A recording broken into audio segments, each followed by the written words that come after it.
Hi guys, स्वागत आहे तुमचं दीक्षाच रेसिपीज मध्ये. गाईज, आज मी बनवलं खूप सारं जेवण आणि खूप थकले मी. तर चला तर मग बघूया मी काय काय जेवण बनवलं आहे. मला हे जेवण बनवताना नक्कीच नक्की 2 तास गेले आहेत. चला तर मग बघूया मी काय बनवत आहे.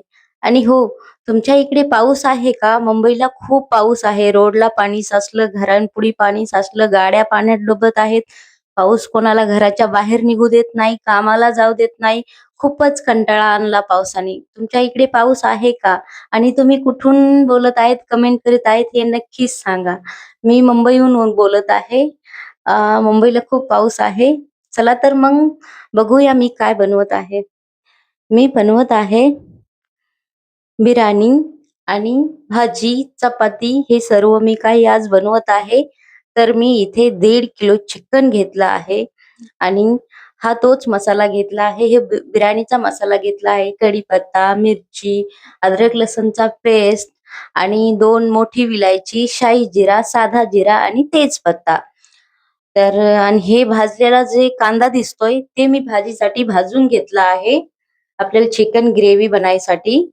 आणि आता मी इथे बिर्याणी बनवत आहे तर तेच तेल टाकलं आहे टोप मध्ये. आणि आता हे खडे मसाले जे आहेत ते टाकून घेत आहे. इथे मी 2 तेजपत्ता घेतला आहे आणि तेल गरम झालं की मस्त कडक तेल होऊ द्यायचं गरम, तेव्हाच टाकायचे हे मसाले. मग मी पहिलं तेजपत्ता टाकला आणि हे बाकीचे साई जिरा, साधा जिरा आणि 2 मोठी इलायची ती टाकून दिली. आणि ती छोटी इलायची मी पावडर टाकलं होतं म्हणून ती नाही टाकली. चला तर मग बघू शकता तुम्ही. मी मिरची वगैरे टाकून दिलं, कढीपत्ता टाकला. कढीपत्ता थोडा चटकला म्हणजे चांगला तडतड करू दिलं कढीपत्त्याला आणि त्याच्यावरून मिरची टाकली. आता ही अद्रक लसूणची पेस्ट टाकून घेऊया. मी या टोप मध्ये बिर्याणी बनवत आहे आणि पलीकडे आहे ते चिकन घातलं आहे. 1.5 किलो चिकन मागवलं आहे मी. तर ते चिकन हे झालं आहे, शिजलं आहे चिकन. आधीच मी मॅग्नेट करून ठेवलं होतं. ते मस्त शिजलं आहे. आणि इथे मी हे बासमती तांदूळ घेतले आहेत. 3 कप तांदूळ घेत आहे मी इथे. आणि हे मस्त एकदम स्वच्छ पाण्याने धुवून घेत आहे. मी कमीत कमी 2 ते 3 पाण्याने हे तांदूळ धुतले आहेत. एकदम स्वच्छ धुवून घेतले. आणि इकडं टोप मध्ये हा मसाला टाकला आहे. मतलब अद्रक लसूणचा पेस्ट हे सगळं टाकून मी ह्याच्यात तांदूळ टाकून दिले. आणि हे बघा, चिकन मी पहिलेच मॅग्नेट करून टाकलं होतं कुकर मध्ये.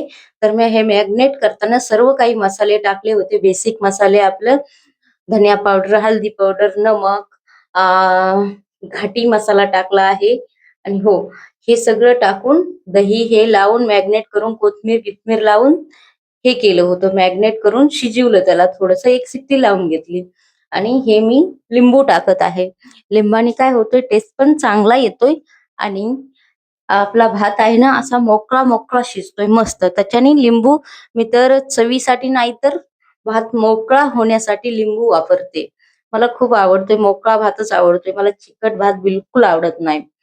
चला तर मग आपलं भाताचं तर झालं. मी सगळं हे त्याच्यात भाजी करीब मी अर्धा किलोच्या जास्तच चिकन याच्यात घातलं आहे.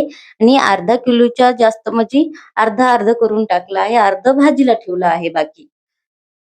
चला मग हे मी थोडं 2 मिनिटं खालीवरी करून घेतलं आहे तांदूळ हे टाकून. आणि नंतर मी 1 ते 1.5 तांब्या पाणी टाकून घेतले. ते भात आपला तिथपर्यंत शिजून वर येईन असं आकारानं पाणी टाकलं. आणि त्याच्यात थोडं देसी घी घातलं आहे. घी घातल्याने काय होते ना, खूप चवदार बिर्याणी बनते. चला तर मग तुम्ही बघू शकता हे आपलं भाताचं तर पुरं झालं बिर्याणीचं. आता आपण भाजीकडे बघूया. हे शिजून निघते, हे तर कमीत कमी 10 मिनिटात शिजून निघते. आपल्याला कमी आचेवरच ठेवायचं, पाहायचं पण नाही त्याला उघडून. ते मस्त शिजून मोकळं मोकळं भात होतोय. हे मी ते कांदा ते पिसून घेतलं, भाजून ठेवलेला तो गार झाला, मग पिसून घेतलं. हे मी भाजीची तयारी करत आहे. भाजी पण आधीच सगळं हे केलेलं होतं, मसाले बिसाले लावलेले होते. याच्यात मी खाली हिरवी मिर्च, कांदा, लसूण हे पिसून घेतलं आणि हे थोडा थोडा मसाला टाकला. गरम मसाला, घाटी मसाला, मिरची पावडर, धनिया पावडर आणि हे मी घालत आहे कसुरी मेथी. तर हे टाकून घेतलं. भाजी तर इतकी मस्त झाली होती ना, काय सांगू तुम्हाला. तर भाजी पण आपली आता ऑलमोस्ट तयारच झाली आहे. फक्त पहिल्याने एक शिट्टी लावली आणि आता हे मसाले टाकून थोडंसं दम दिला. शिट्टी नाही दिली, खाली झाकून ठेवलं 10 ते 5 मिनिटासाठी कमी आचेवर आणि हे झालं. त्याला उकडूस तर ठेवलं, चांगलं मस्त भाजी झाली.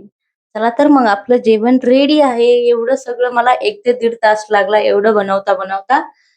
तर तुम्ही बघू शकता माझं जेवण कसं बनलं आहे. आणि जर जेवण आवडलं असेल तर लाईक करा, चॅनेलला सबस्क्राईब करायला विसरू नका. चला तर मग उद्या भेटूया नवीन रेसिपी सोबत. चला टाटा.